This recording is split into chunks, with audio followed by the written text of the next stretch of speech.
L'Agritechnica, on essaie d'y aller voilà, tous les 2 ans dans une démarche d'aller voir un petit peu ce qui se passe et ce qui se fait, même si on n'investit pas forcément tout de suite.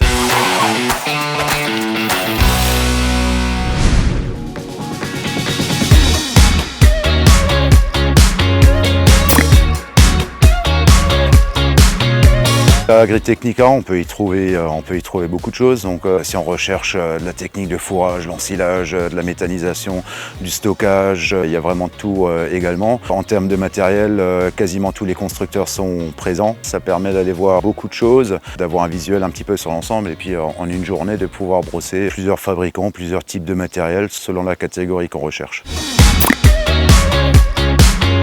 La signalétique est bonne, il y a tout qui est bien pensé, donc même si ça peut paraître grand, voilà, tout est réellement très accessible. Il y a des petites navettes, parce que c'est vrai que je pense pour traverser d'un bout à l'autre, on met facilement 1 heure ou 1 heure et demie. C'est comme dans tous les salons, la disposition ne change pas tant que ça non plus d'une année sur l'autre. Depuis quelques années maintenant, il y a les plans interactifs, donc via une application, ça simplifie énormément les choses, puisqu'après celles-là sont traduites dans toutes les langues comme on veut.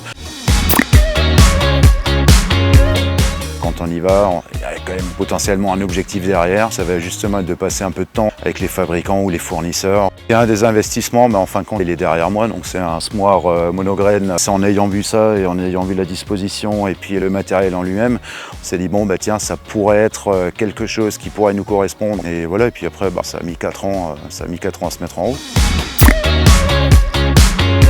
Agritechnica aujourd'hui, c'est un salon, il y a quand même beaucoup d'innovations qui sont mises en avant.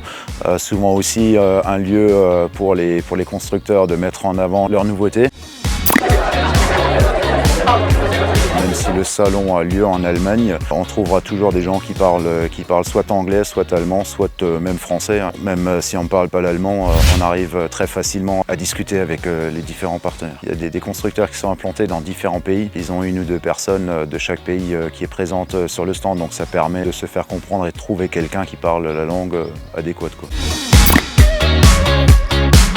Ce salon-là, en fait, c'est un grand temps d'échange aussi. Ça permet quand même d'aller voir les constructeurs. Parfois, ça crée un petit peu des liens d'affinité aussi, parce que voilà, force de se revoir, de se côtoyer. Si on arrive à se faire inviter par les constructeurs ou par des fabricants de matériel, ouais, on arrive à bien manger et à voir parfois quelques plats traditionnels, les plats allemands avec currywurst, tout ça. Donc, voilà, ce qui est pas si mal que ça.